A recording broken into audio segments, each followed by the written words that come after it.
I remember it vividly, as if it happened just last night.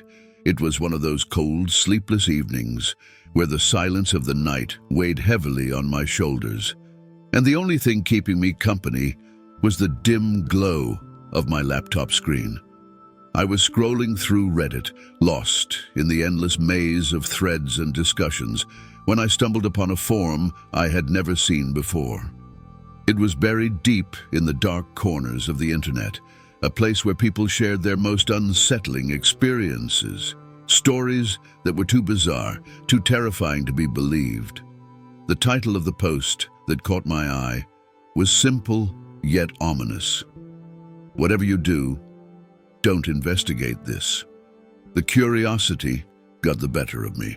Against my better judgment, I clicked on the link, and as the page loaded, a sense of dread washed over me, as if I had just opened a door that should have remained closed.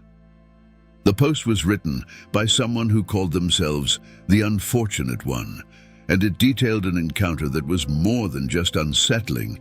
It was bone-chilling. The author claimed to have uncovered something ancient and malevolent, something that had been forgotten for centuries and was never meant to be found. They warned anyone reading to stay away, to leave it buried in the shadows where it belonged. But there was a catch.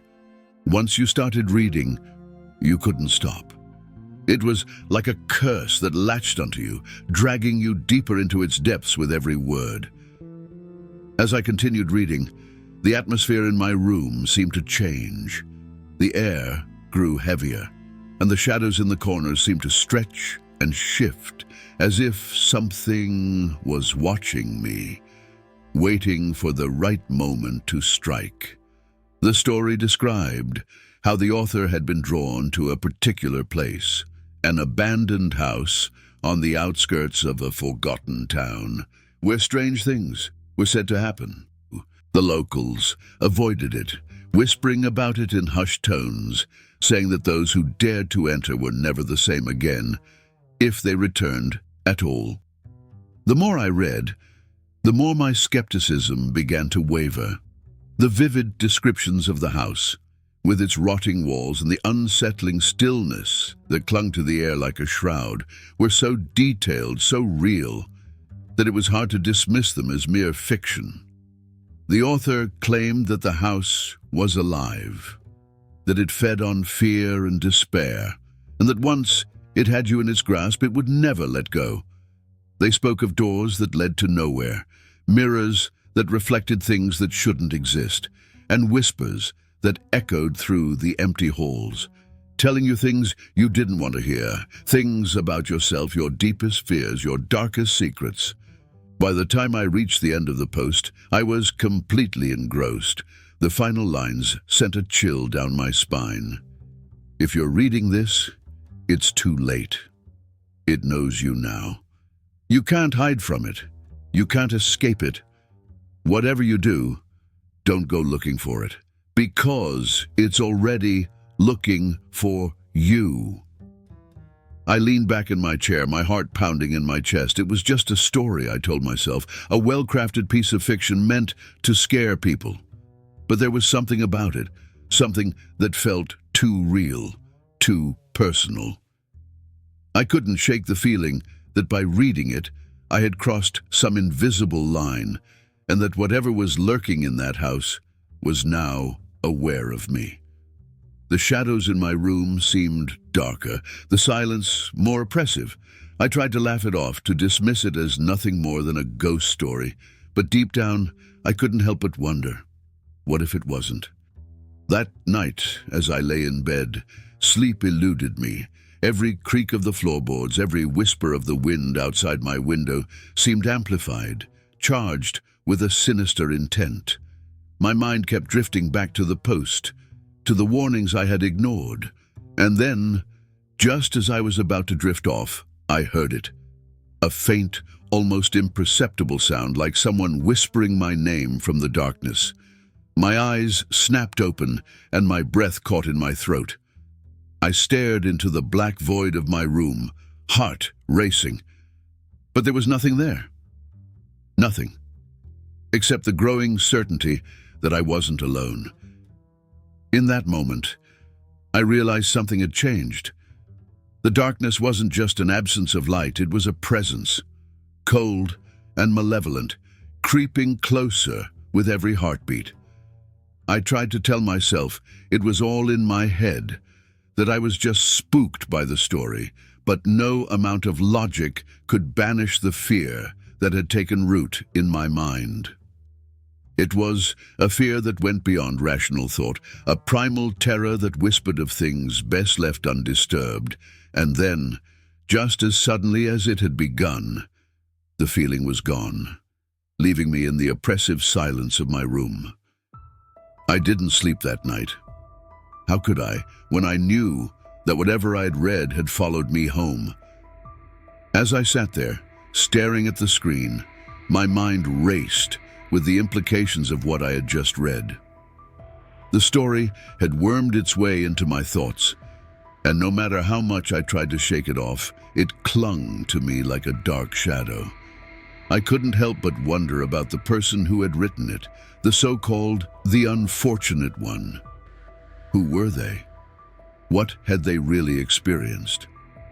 The more I thought about it, the more I realized that I was becoming dangerously obsessed, teetering on the edge of something I couldn't quite understand. But then a thought struck me. If this story was real, if there was even a grain of truth to it, then maybe, just maybe, there was a way to find out more. I knew it was a foolish idea, but the pull of the unknown was too strong.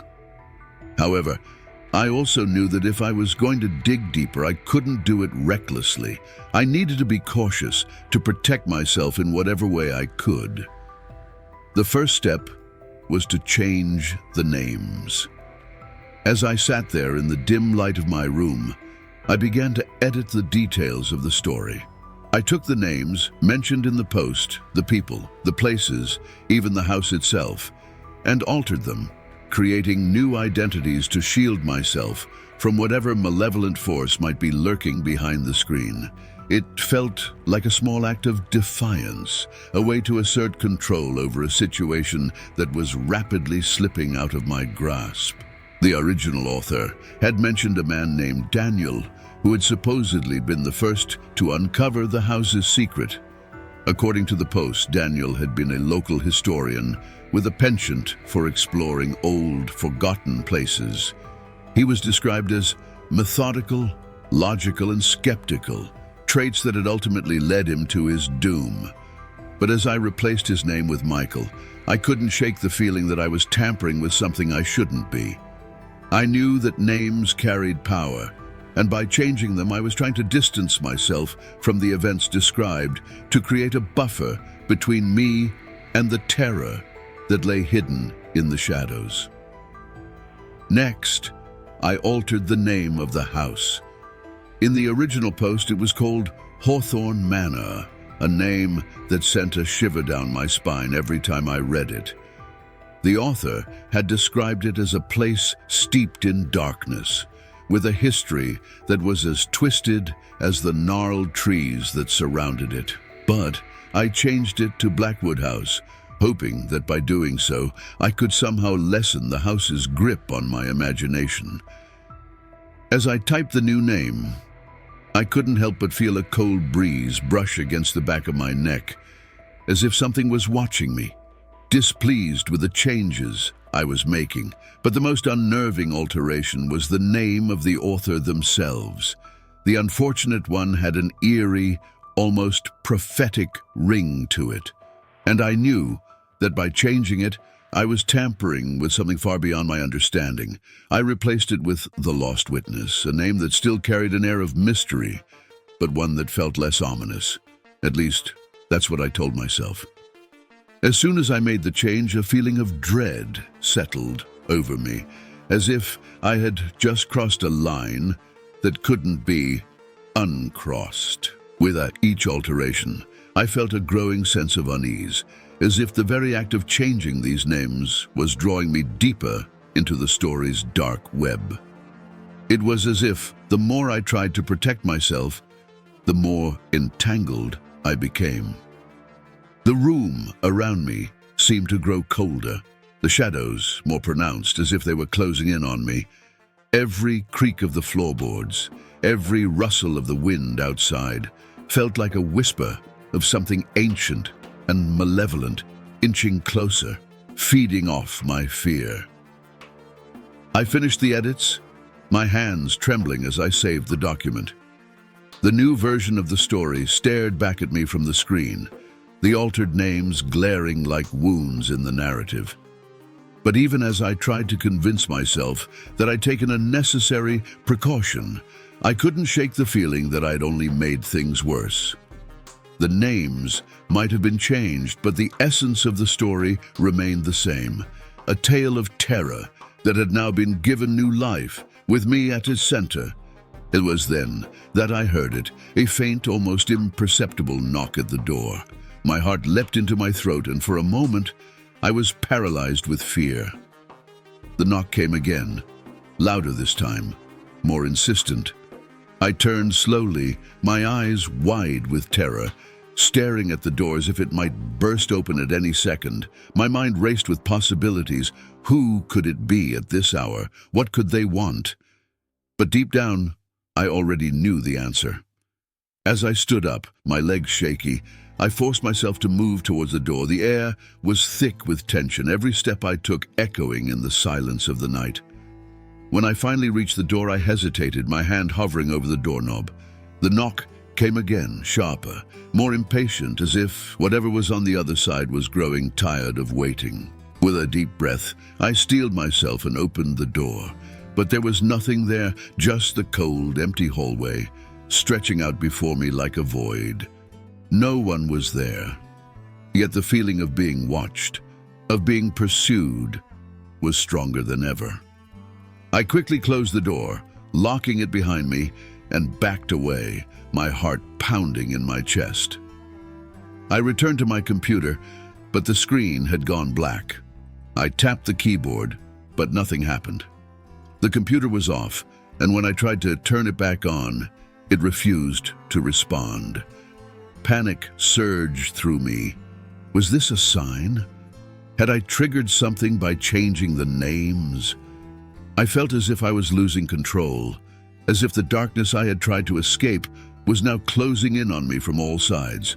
I collapsed into my chair, my mind racing with fear and regret. In my attempt to protect myself, had I unwittingly invited something far worse into my life? The shadows around me seemed to deepen, and I knew, without a doubt, that the terror was just beginning. The following days were a blur of sleepless nights and relentless paranoia. The post I had stumbled upon, no, the post that had found me, refused to leave my mind. It haunted me, replaying itself over and over in my thoughts, as if it had carved a place in my psyche that I couldn't escape from. Every time I closed my eyes, I saw the words of the lost witness etched into the darkness, warning me of the dangers that lay ahead. The story had taken on a life of its own, and I was powerless to resist its pull.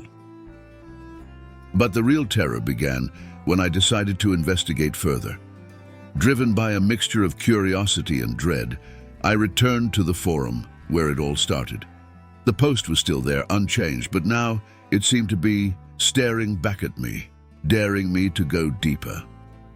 I noticed something I hadn't before, an obscure reference buried within the text, a hint at a specific location tied to the events described. It was a place called Blackwood Hollow, a name that sent shivers down my spine even before I understood its significance. It was said to be the last known residence of Michael, the historian whose fate was sealed by his own curiosity. The more I searched online, the more I found myself drawn into the mystery of Blackwood Hollow. Every link I clicked on seemed to lead to another, and then another, each one revealing fragments of a dark and disturbing history that the town had tried to bury. There were reports of strange occurrences, people disappearing, animals mutilated, odd symbols etched into the trees. The deeper I dug, the more the lines between fact and fiction blurred, until I could no longer tell what was real and what was just a figment of someone's twisted imagination. But the most unsettling discovery was an old, grainy photograph of Blackwood House itself. The house loomed in the background, shrouded in mist, its windows like empty eyes staring out into the void. As I stared at the image, I felt a cold, creeping dread wash over me, as if the house was alive, watching me from across the decades, waiting for me to make the next move. I couldn't shake the feeling that the house wanted to be found, that it was calling to me, pulling me closer with every passing moment. And then the messages started. At first they were subtle, small, almost imperceptible changes in the forums I frequented. Posts I had never seen before would suddenly appear at the top of my feed, their titles eerily similar to the phrases used in the Lost Witnesses story. They spoke of cursed places, of haunted mines, of the dangers of digging too deep into the past. But the real terror began when I started receiving private messages from users I didn't recognize, users whose profiles seemed to vanish as quickly as they appeared. The messages were cryptic, filled with warnings and strange symbols I couldn't decipher. They told me to stop my search, to leave Blackwood Hollow alone, to forget everything I had read. But there was something else, something darker. One message, in particular, stood out. It's too late to turn back. You've already seen too much. Attached to the message was an image, a distorted, nightmarish version of the photograph of Blackwood House. But this time, there was something in the window. A figure, just a shadow, barely visible but unmistakably there, watching. I tried to dismiss it as a prank, some elaborate hoax designed to scare off anyone who got too close. But the more I tried to rationalize it, the more the fear took hold. The figure in the window began to haunt my dreams, always there, always watching. I'd wake up in a cold sweat, heart pounding, convinced that it wasn't just a dream, that something from that cursed house had found its way into my mind, into my life. Then, one night, as I sat in front of my computer, poring over the latest clues, something happened that shattered any remaining sense of security I had. The screen flickered, the image of the Blackwood House glitching for a moment before returning to normal. But then, out of nowhere, the room was plunged into darkness. The power had gone out, and I was left alone, enveloped in the pitch-black silence of the night. For a moment, all I could hear was the sound of my own breathing, rapid and shallow, as panic began to set in. I fumbled for my phone, using its weak light to illuminate the room, but it did little to chase away the shadows that seemed to press in from all sides. I stood up, heart racing, and made my way to the window, hoping to see if the whole neighborhood was affected or if it was just my house. As I pulled back the curtain, my breath caught in my throat. Standing in the yard just beyond the faint light of my phone was a figure, a dark silhouette that seemed to blend into the night. It was the same figure I had seen in the photograph, the same shadow that had haunted my dreams. It stood there motionless, watching me with an intensity that chilled me to the bone. I stumbled back, dropping the phone in my haste to get away from the window. The light flickered out as the phone hit the floor, and I was plunged back into darkness. I could hear my own heartbeat pounding in my ears, drowning out everything else. My mind raced, trying to process what I had just seen, trying to convince myself that it wasn't real, but deep down, I knew. Whatever had been watching me from that cursed house was now here, standing outside my window. In a blind panic, I scrambled to find the flashlight I kept in the drawer by my bed. My hands shook as I fumbled with it, finally managing to turn it on. I pointed the beam of light towards the window, expecting to see the figure still standing there, but it was gone. The yard was empty, but the fear remained, stronger than ever. I didn't sleep that night, too afraid to close my eyes, too afraid to turn off the light. The figure might have disappeared, but I knew it wasn't gone. It was out there, somewhere, watching, waiting for the right moment to strike. The mystery of Blackwood Hollow had followed me home, and now there was no escape. The game had begun, and I was caught in its web, a pawn in a dark and twisted game that I couldn't win. The fear had become a constant companion, a shadow that clung to me day and night. Every sound, every flicker of light sent my heart racing, as if I was living in a state of perpetual dread. The events of the previous days had shaken me to my core, but nothing could have prepared me for what happened next, the moment when the line between reality and nightmare blurred, and I came face to face with something I couldn't explain, something that defied all logic and reason. It was a cold, still night when it happened. The kind of night where the silence is so thick that it presses down on you, suffocating in its intensity.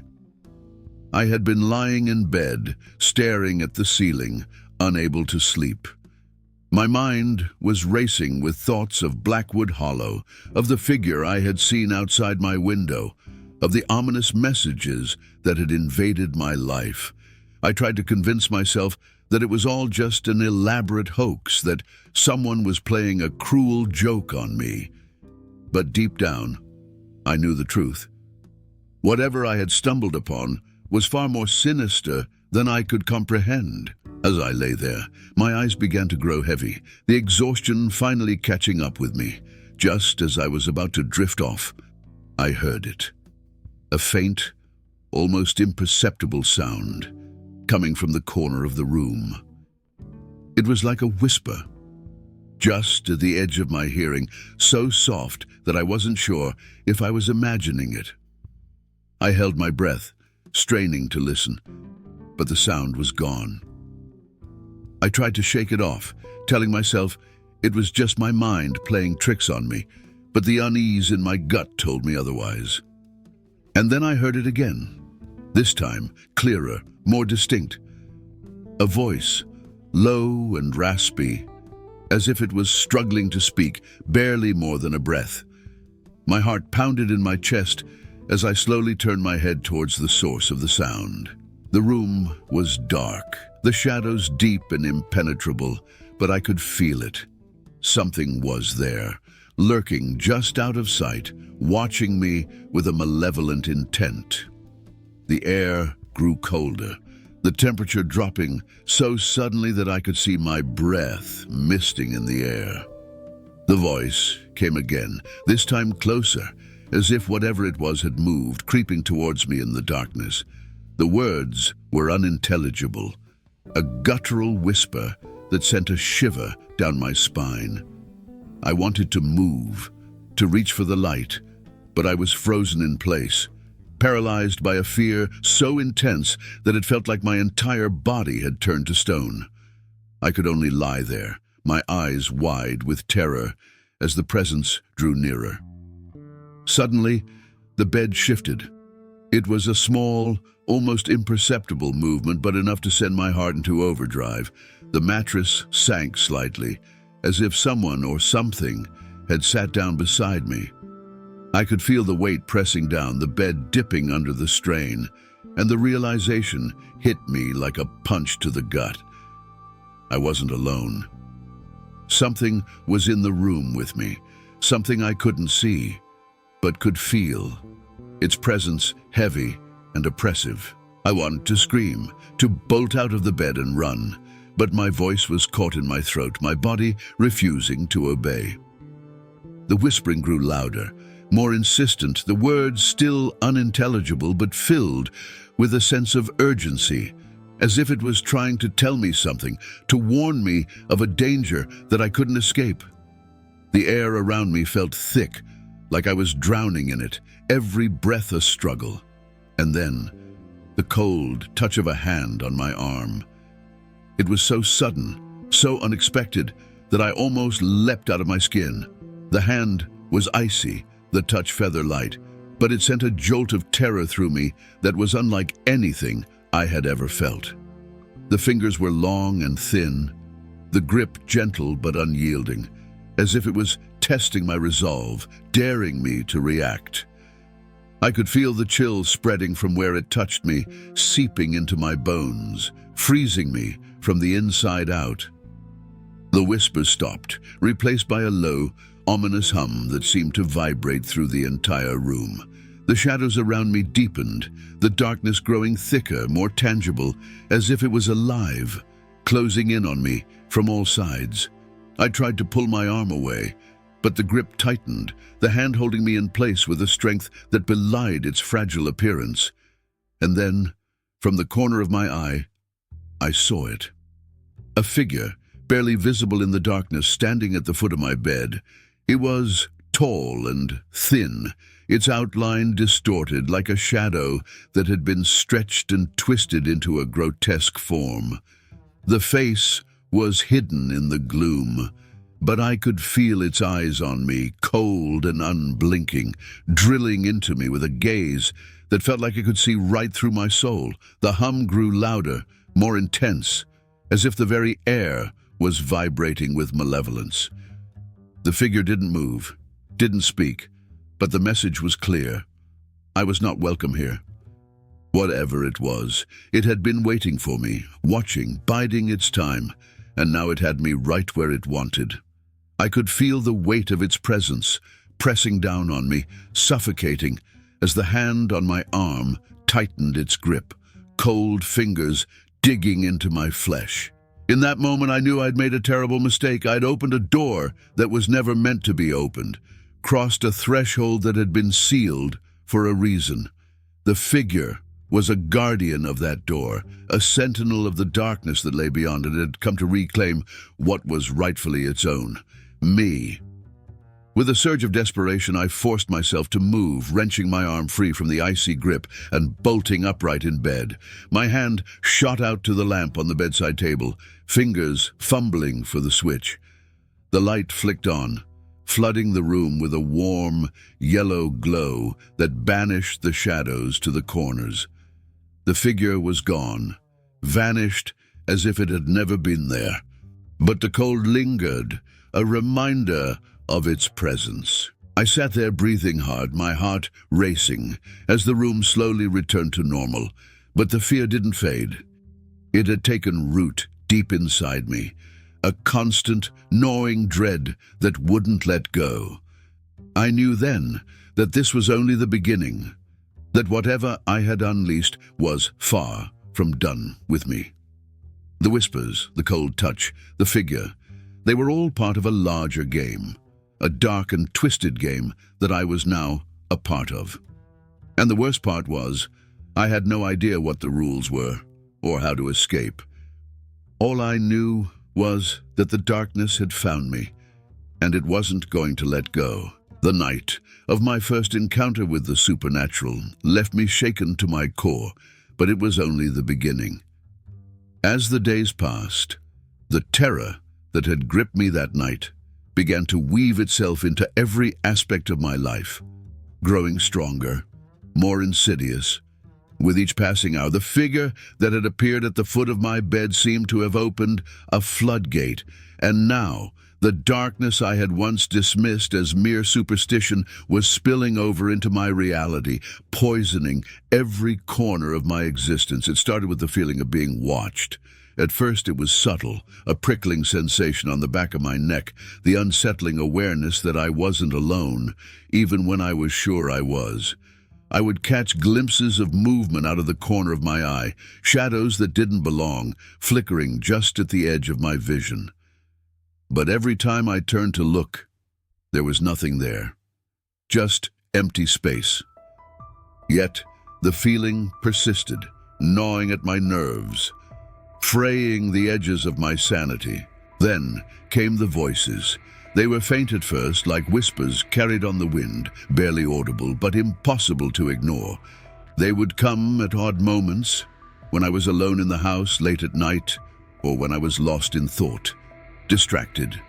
The voices were indistinct, a murmur of overlapping whispers, too low to make out the words, but filled with a sense of urgency, of warning. It felt like they were speaking directly to me, trying to tell me something I couldn't understand, something I was desperate to grasp. The voices grew louder with each passing day until they were no longer just whispers, but full, coherent sentences that echoed in my mind, even when there was no one around. They spoke of the house, of the darkness that resided there, of the curse that had been unleashed by my foolish curiosity. They told me things I didn't want to hear, secrets about the people who had lived there, about the fates that had befallen them. And always, always, they spoke of the figure that had visited me in the night, the sentinel of the darkness that was drawing ever closer. But it wasn't just the voices.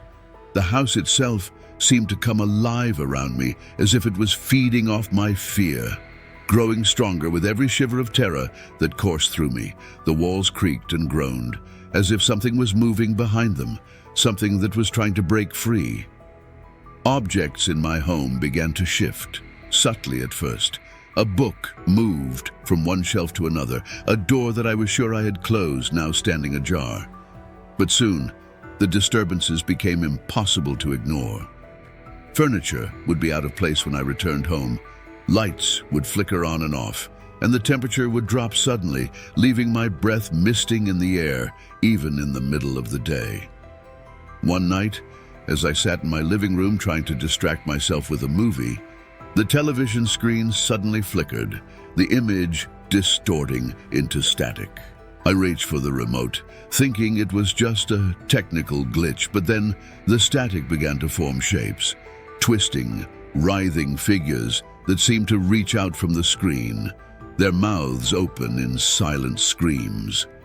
I dropped the remote in horror, backing away as the figures grew clearer, more defined, until they were almost lifelike, as if the television had become a window into some nightmarish realm. I tried to turn it off, but the power button didn't respond. The figures on the screen continued to writhe, their eyes locked onto mine, filled with a malevolent hunger that made my skin crawl. Then, without warning, the screen went black, plunging the room into darkness. For a moment, all was silent, and I thought it was over. But then the whispers began again, louder this time, more insistent. They came from everywhere and nowhere, filling the room with their cacophony, a chorus of voices that spoke of doom, of despair, of inescapable horror. I couldn't take it anymore. I grabbed my keys and fled the house, my heart pounding in my chest, the whispers following me out into the night. I drove aimlessly for hours, trying to escape the voices, the terror that had taken over my life. But no matter how far I went, I couldn't outrun the darkness. It was inside me now, a part of me, growing stronger with every passing day. As the days turned into weeks, the boundaries between my waking life and the nightmare that had taken hold of me began to dissolve. I would wake up in strange places with no memory of how I got there, on the floor of my living room, in the basement, once even outside in the yard, shivering in the cold night air. My sleep was plagued by nightmares, vivid and terrifying, where I would relive the events of that first night over and over again, but each time, the figure in the darkness would come closer, its hand reaching out to drag me into the void. The worst part was the sense of inevitability that had taken hold of me. No matter what I did, no matter how hard I tried to fight it, the darkness was winning. It was as if a part of me had been marked, claimed by something far older and more powerful than I could ever comprehend. I began to lose track of time. the days blurring together in a haze of fear and exhaustion. My friends and family noticed the change in me, the way I had become withdrawn, paranoid, but I couldn't tell them the truth. How could I explain the horrors that were unfolding around me, the things that defied all logic and reason? One night, as I sat alone in my darkened house, I realized that I could no longer remember what life had been like before all of this started. The person I had been, the skeptic, the rational thinker, was gone, replaced by someone who lived in constant fear, haunted by shadows and whispers. I had become a prisoner in my own home, in my own mind, and there was no escape. And then, the final escalation, the night when the darkness came for me in full force. I was sitting at my desk, staring blankly at the screen of my computer, when the lights began to flicker. The air grew cold, the familiar sense of dread settling over me like a suffocating blanket. The whispers returned, louder than ever, filling my ears with their dark promises, their warnings of what was to come. I tried to ignore them, to focus on the screen in front of me, but then the computer shut off, the room plunging into darkness. The silence was deafening, broken only by the sound of my own ragged breathing. I could feel the presence in the room with me, the same cold, malevolent force that had haunted me since the first night. It was closer now, so close that I could feel its breath on the back of my neck, the weight of its gaze pressing down on me. I wanted to run, to flee from the house and never look back, but my legs wouldn't move. I was rooted to the spot, paralyzed by fear. And then I felt it, a cold hand on my shoulder, its grip firm and unyielding. The touch sent a jolt of terror through me, and I gasped, spinning around in my chair. But there was nothing there. The room was empty, but the feeling of being watched was stronger than ever, the sense of impending doom hanging over me like a dark cloud. The whispers grew louder, more urgent, and I realized, with a sickening dread, that they were telling me to look behind me, to turn around and face the darkness. My heart pounded in my chest, my mind screaming at me to resist, to keep my eyes forward, but the compulsion was too strong.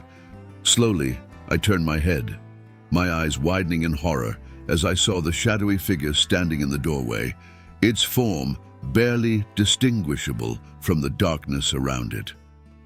It began to move towards me, slow and deliberate, each step sending a wave of cold terror through my body. The air around me grew heavy, the darkness pressing in from all sides, as if the room itself was closing in on me.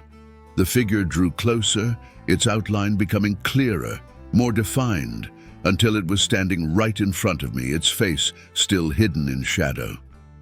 I could feel its cold breath on my face, the chill of its presence seeping into my bones, and I knew, without a doubt, that this was the end.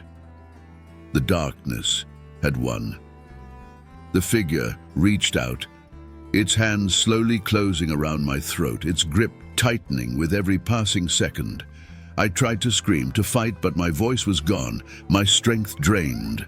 The last thing I saw before the darkness swallowed me whole was the figure's face, finally revealed. A twisted, grotesque visage of pure malevolence, its eyes burning with a hatred that went beyond anything human. And then, everything went black. When I regained consciousness, I found myself lying on the cold, hard floor of my living room. The room was dimly lit by the weak rays of dawn, filtering through the curtains, casting long shadows across the floor.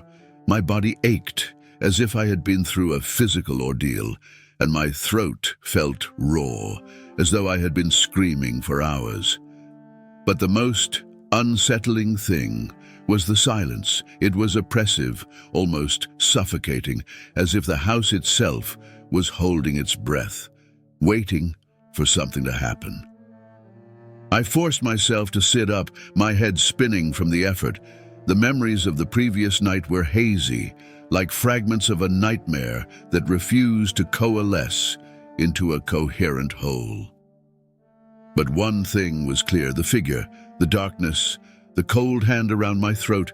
It had been real as the terror that still clung to me, wrapping itself around my mind like a vice.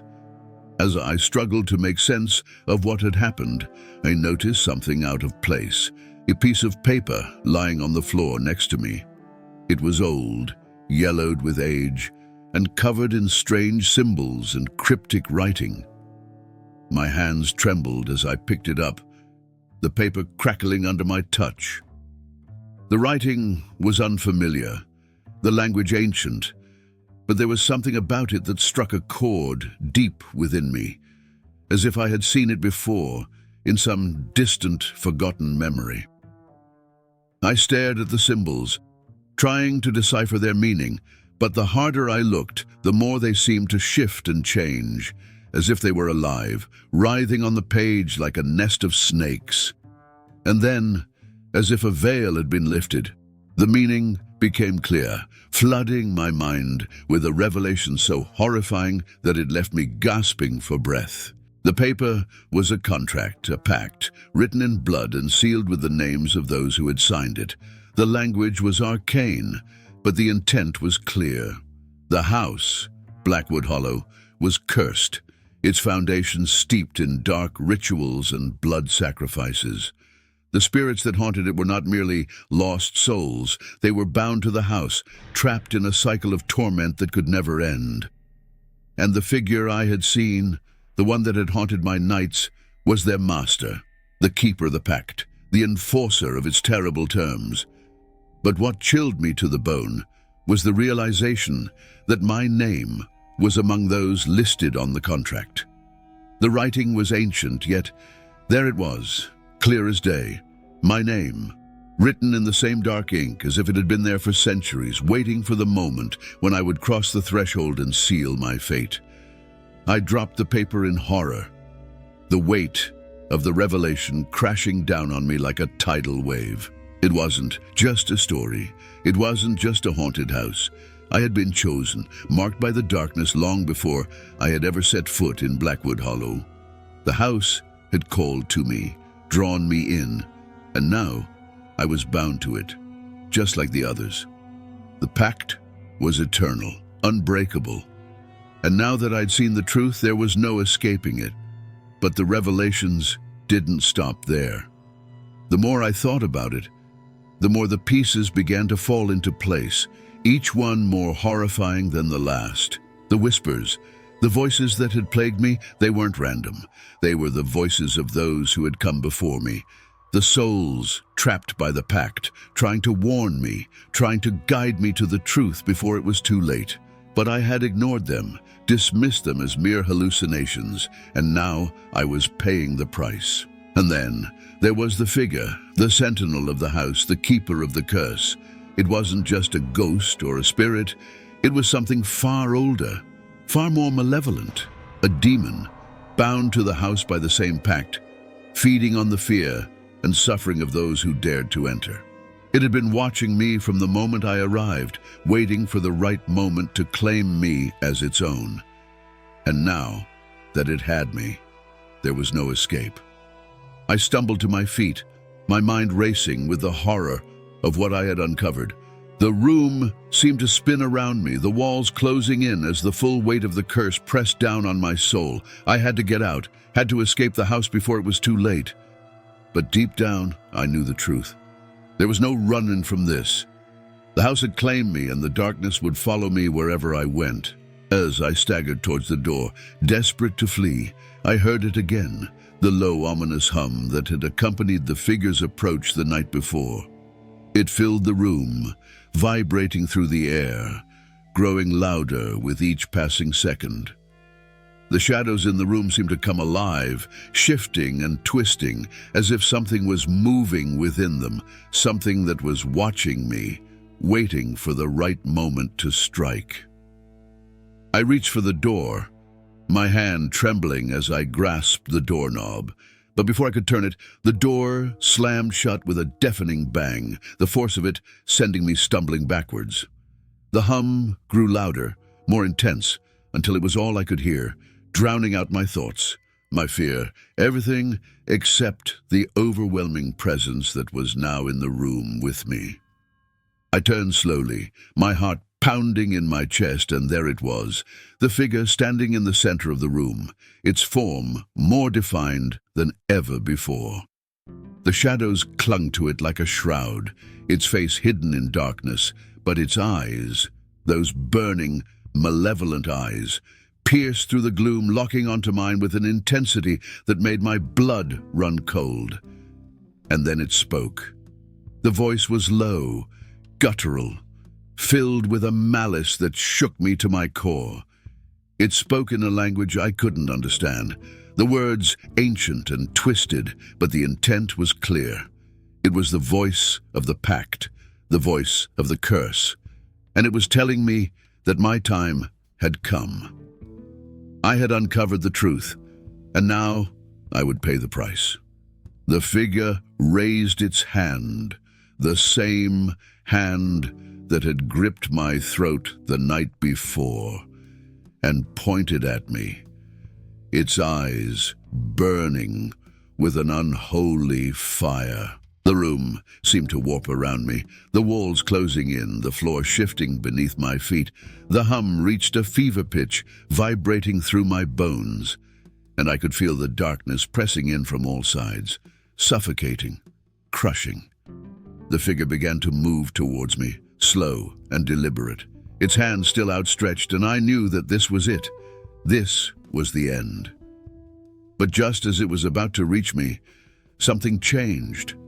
The hum suddenly stopped, the room falling into an eerie silence. The figure froze in place, its eyes narrowing as if something had caught its attention. For a moment, there was nothing but the silence, thick and heavy, and then I heard it. A voice, faint and distant, but unmistakable. It was one of the voices that had been whispering to me all along, but now it was clear, strong, filled with a sense of urgency. It was telling me to run, to leave the house and never look back, to break the cycle before it was too late.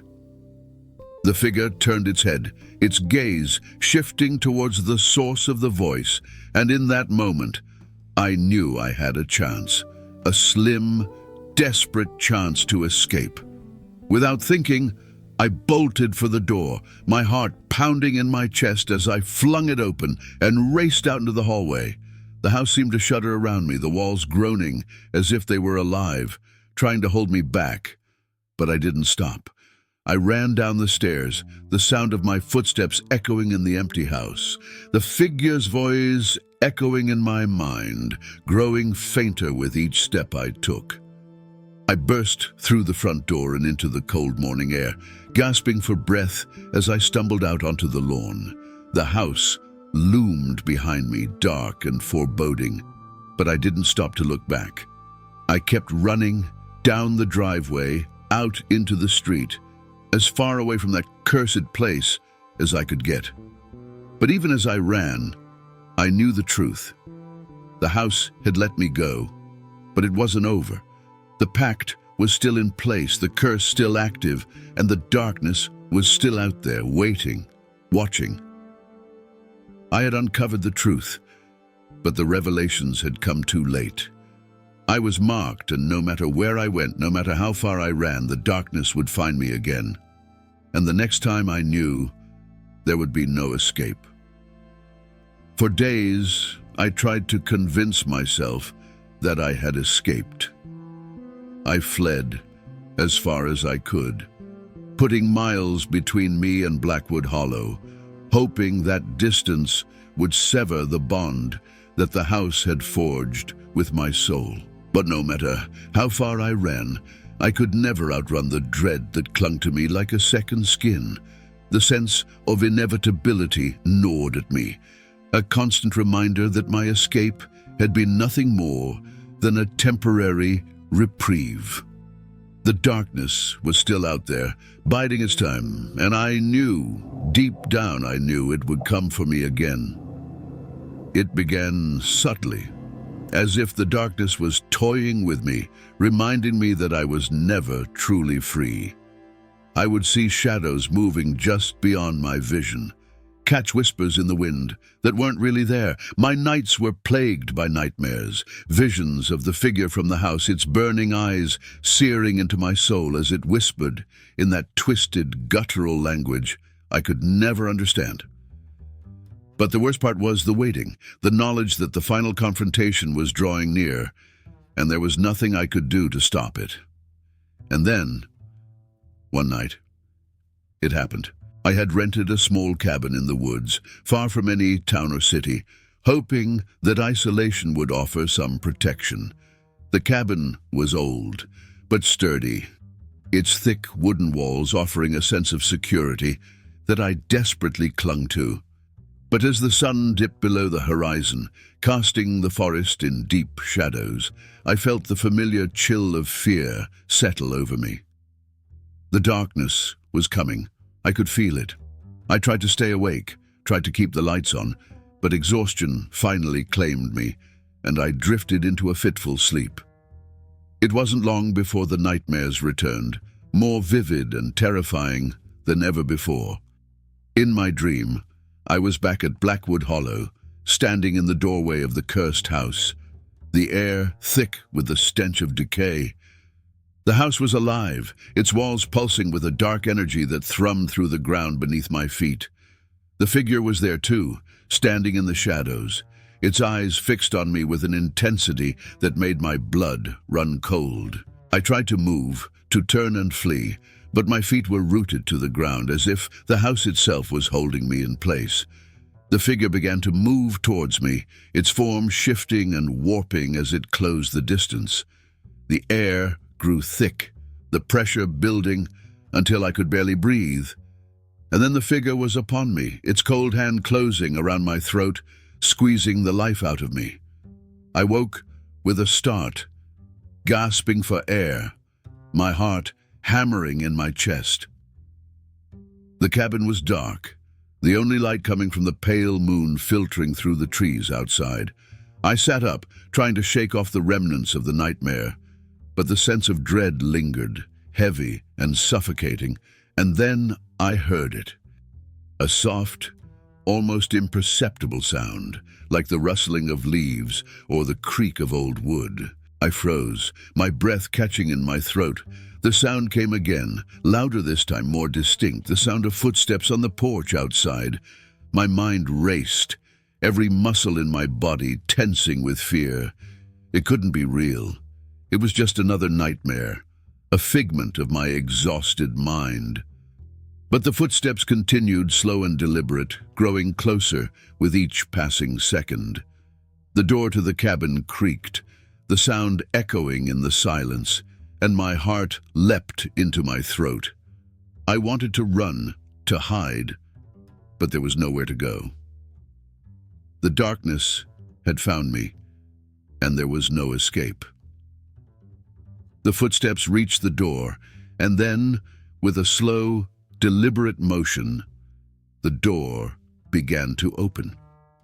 The air in the cabin grew cold, the temperature dropping so suddenly that I could see my breath misting in the air. The door swung open with a groan, revealing nothing but the pitch-black night outside. For a moment, there was only silence, the kind that pressed down on you, making you feel like you were the last person left alive in the world. But then, from the darkness, a figure stepped forward. It was the same figure that had haunted me in my nightmares, the same twisted, malevolent presence that had tormented me from the shadows. Its form was shrouded in darkness, its face hidden, but the burning eyes were unmistakable. Two pinpricks of red light that pierced through the gloom, locking onto me with a gaze that seared into my very soul. I tried to scream, to move, but my body refused to obey. I was paralyzed, trapped by the terror that gripped me as the figure slowly advanced into the cabin. The air around it seemed to warp and distort, the darkness twisting and curling like smoke as it moved. The temperature continued to drop, the cold biting into my skin, but I couldn't tear my eyes away from the figure, couldn't look away from those burning eyes that seemed to hold all the hatred and malice of the world. The figure stopped just a few feet away from me, its presence overwhelming, suffocating. The air was thick with the stench of decay, the smell so strong that it made my stomach churn. I could feel the darkness pressing in on me from all sides, squeezing the breath from my lungs. And I knew this was it. The final confrontation. The moment I had been dreading since the day I first set foot in Blackwood Hollow. The figure raised its hand, the same hand that had gripped my throat in the nightmares, and pointed directly at me. The motion was slow, deliberate, as if it was savoring the moment, drawing out my terror. The burning eyes seemed to bore into me, filling my mind with images of death and despair, of endless darkness and suffering. And then it spoke. The voice was low and guttural, like the grinding of stone against stone, filled with a malice that sent a shiver down my spine. The words were in that same ancient, twisted language, but this time I understood. It was the voice of the darkness, the voice of the curse that had bound me to this fate, and it was telling me that my time had come. There was no escape, no reprieve. I had uncovered the truth, and now I would pay the price. As the figure spoke, the shadows around it seemed to come alive, swirling and writhing like a nest of vipers. They reached out towards me, tendrils of darkness that coiled around my legs, my arms, my chest, squeezing tighter and tighter until I could barely breathe. The cold seeped into my bones, the darkness pressing down on me from all sides, and I could feel my strength draining away, my vision narrowing to a pinprick of light. The figure stepped closer, its hand still outstretched, and I knew that this was the end. The darkness had won. The curse had claimed me. There was no escape. The shadows tightened their grip, and I felt myself slipping away, the cold and the darkness consuming me, pulling me down into the void. And then, just as I was about to be swallowed whole, a sudden burst of light filled the room.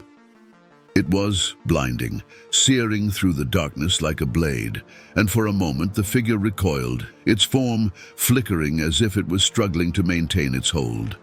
The shadows loosened their grip, the cold receding, and I gasped for air. My vision clearing as the light grew brighter, more intense. The figure let out a low, guttural growl, its burning eyes narrowing in fury. But the light continued to grow, pushing the darkness back. I could feel the warmth of it, feel the strength returning to my limbs, and I realized with a shock that I had a chance, a slim, desperate chance to break free. With all the strength I could muster, I threw myself towards the door, the light guiding me, pulling me out of the darkness. The figure lashed out, its hand clawing at me, but it was too late. I reached the door and flung it open, the light spilling out into the night, and I ran as fast as I could, away from the cabin, away from the darkness, away from the figure that had come so close to claiming me. The light stayed with me, protecting me, guiding me through the forest until I reached the safety of the clearing beyond. I collapsed to the ground, gasping for breath, my heart pounding in my chest. The cabin was far behind me, the darkness receding, but I knew it wasn't over. The curse was still there, the darkness still waiting, watching, biding its time. But for now, I had escaped. I had survived. The light had saved me, driven back the darkness, and given me a chance to fight another day. But as I sat there, trembling and exhausted, I knew that this was only a temporary reprieve. The darkness would return, stronger than ever, and next time, there might be no escape. The final battle was still to come, and I could only hope that when it did, I would be ready to face it. In the weeks that followed my narrow escape, I tried to return to some semblance of normalcy, but the events of that night had left a scar on my psyche that refused to heal. The light that had saved me, that had driven back the darkness, was a fleeting memory, and the fear that had once consumed me was now a constant, gnawing presence at the back of my mind. Every shadow seemed deeper, every creak of the floorboards more ominous. The world around me had changed, or perhaps it was I who had changed, forever marked by the darkness that had nearly claimed me. I moved to a new town, far from the cabin, far from Blackwood Hollow, hoping that distance would give me peace. But the darkness was not bound by physical space. It was bound to me, to my soul. I could feel it lingering just out of sight, like a predator waiting for the right moment to strike. The nightmares returned, more vivid and terrifying than ever. In them, I was always back at Blackwood Hollow, the cursed house looming over me, its walls pulsing with malevolent energy. The figure was there too, watching me with those burning eyes, its twisted form shifting in the shadows, waiting for the moment to pull me back into the abyss. I became a recluse, cutting myself off from the outside world. The fear of what might come for me was too great, and I couldn't bear the thought of anyone else being drawn into the nightmare that had become my life. My days were spent in a state of hypervigilance, constantly on edge, waiting for the darkness to return. But it was the nights that were the worst.